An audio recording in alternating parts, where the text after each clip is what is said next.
Conspiracy. You know what the word means and you associate the damn word with tinfoil. But damn it, I'm here to tell you that conspiracies exist. And I'm going to let you in on a little secret. There ain't nothing pretty about conspiracies, 'cause they all boil down to men wanting to do some pretty evil stuff. It doesn't matter if those men, and yeah, I'm guessing there were a couple of women involved, worked for an intelligence agency, a corporation, the government, or even our military. And yeah, a lot of conspiracies actually worked and were not even discovered till later. Later, as in, it's too late to do anything about it. The Gulf of Tonkin is a good example. And for those that are wondering what the Gulf of Tonkin is, it's the Gulf in Vietnam. A Gulf where the USS Maddox was attacked on August 2nd of 1964 by North Vietnamese torpedo boats. And yeah, that attack actually happened. But the claimed attack 2 days later did not.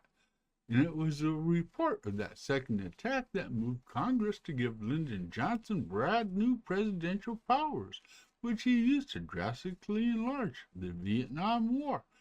But this lied to Congress and to the American people, while costly an American life ain't even a real conspiracy in my book, 'cause there's a lot worse out there.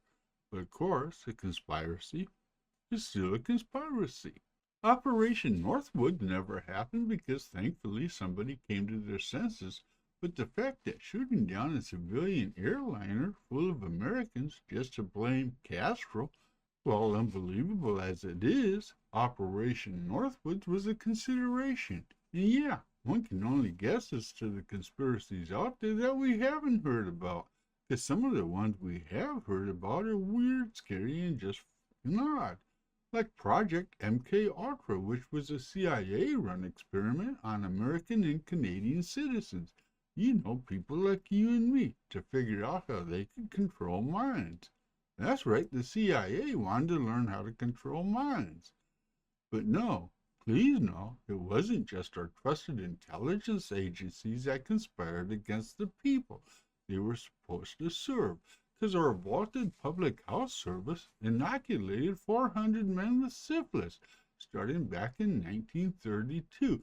And if you don't know what syphilis is, count yourself among the blessed, and yeah, they continued to do so until 1972, long after a cure for syphilis was discovered. Around the same time as the syphilis shit was beginning, there was a plot afoot to overthrow the U.S. government, replacing FDR with a fascist regime.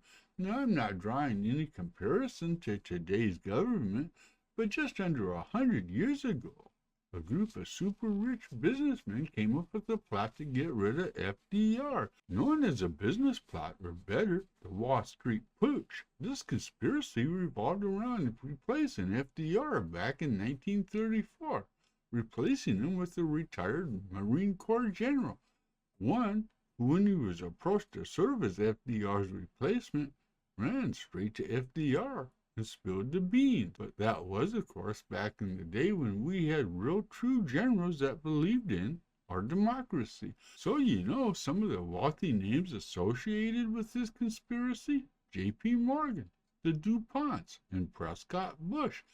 George Bush's father and grandfather were all implicated. But of course, denied they had anything to do with it, because they all just loved FDR. And yeah, this is one conspiracy that was quickly swept under the rug. And with that said, let's switch up gears after a quick minute and talk about false flag operations. A false flag is when you do something with the intent of blaming it on someone else. You know, Donald Trump is not a false flag operation.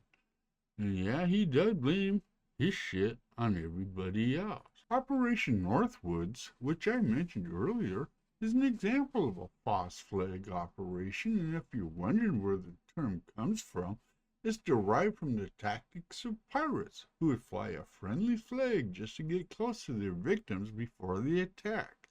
So yes, my friends, it is firmly established that conspiracies exist, and they will continue to exist for as long as humans continue to walk this or any other world.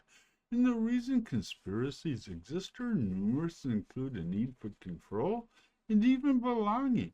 And if you don't think the need to belong to something special or different doesn't play a part, well, then you're just fucking different to me. And that is okay, by the way, being different. But the bottom line is, there's a shitload of reasons people create conspiracies, and a whole nother set of reasons why people believe in conspiracies. And if you were to ask me if our conspiracies exist, I'd tell you that our courtrooms are full of those wanting to conspire.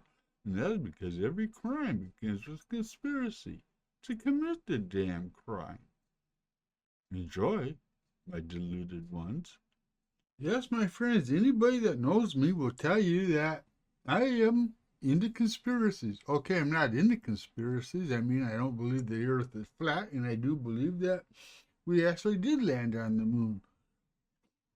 But an old man once told me that when it comes to conspiracies, don't sell yourself short, because our courtrooms are full of people who intended to commit conspiracies.